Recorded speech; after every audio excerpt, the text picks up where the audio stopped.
So our goal has been to open up a dialogue about reinventing school. And we believe that something is missing from current discussions about education that's kind of leaving us getting stuck and spinning our wheels. And that's the idea of having a map. The ideas in reinventing education are similar to having like Google Maps on your phone. So a quick analogy for you. You're wandering around in a new city, and while strolling about, you get lost and you lose your bearings. Now, you can keep walking and see the city, but you don't necessarily understand where you're going.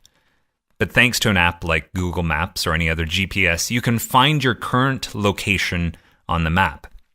You type in the location you want to go to, and your phone will suggest different routes to get there.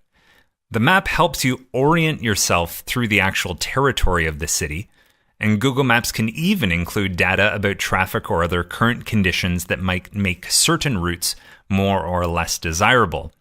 So the map of education that we are presenting on Reinventing Education is similar in this way. First, it will help you understand where you are. It can help point out different ways of moving beyond where we are, and it can also help give data about the current conditions around us.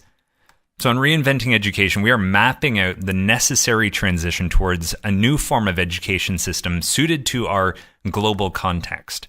And we believe that students deserve an integrative education, which will help them best navigate the global context and a world full of volatility, uncertainty, complexity, and ambiguity, or VUCA, as is kind of a common buzzword right now.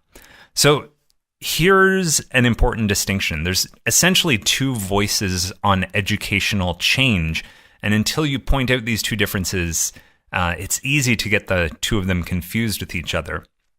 Essentially, there's the Improve Education tribe and the Reinvent Education tribe. So let's compare and contrast them a little bit because the difference is a really big deal to us.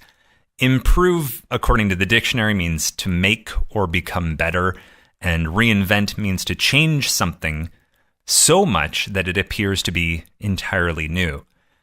Now, the Improve group is about taking what already exists and tweaking it to make it better and improve it.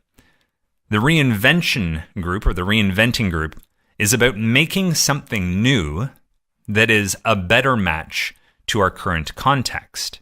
So the Improve Education tribe is massive in size and in fact makes up essentially almost the entire voice on educational change. Most of what we see in the media or on our social media, via podcasts, blogs, YouTube channels, they're all attempting to improve education. They're attempting to improve what is. And there's a very small group of us, which we identify with, who are talking about reinventing education. Now, the Reinvent camp wishes to go to the roots of education and re-examine our assumptions and be willing to produce something entirely new. Now, to be clear, those of us in the Reinvent Education group also wish to improve it. But we're kind of the belief that reinventing education will make education better in ways that simply trying to improve it cannot accomplish. And we believe that the well-intentioned tweaking and improvement does not give us the kind of education required for our youth and their ability to engage with our rapidly changing world. I'm going to use a slightly cheesy analogy here, but we'll go with this. Imagine a candle and an electric light next to each other. Now, what they have in common is that both are sources of light, and their purpose is to brighten the room or the space that they're in. Now, the ways that they generate light are very different, and historically, candles did come first. However, the electric light did not come from the continuous improvement of candles. The electric light came from reimagining what materials were considered necessary for the production of light.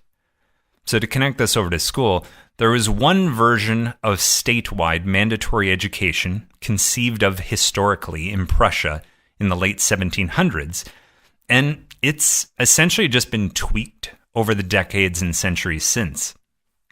However, much like the candle can be optimized to burn brighter and longer, an optimized wax candle will never become an electric light.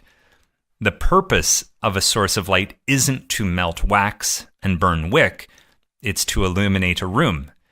In education, we're kind of checking in with what unnecessary wax and wick we're holding allegiance to, instead of just reinventing some new form of education not based on the limits of the first historically conceived version. So I feel we're passing on only a dim glow of what's possible to our kids. And here we're proposing to find the new materials that would help us reinvent education into something far more responsive to the world around us now. We know the purpose of a source of light, so our next inquiry is into what's the purpose of school.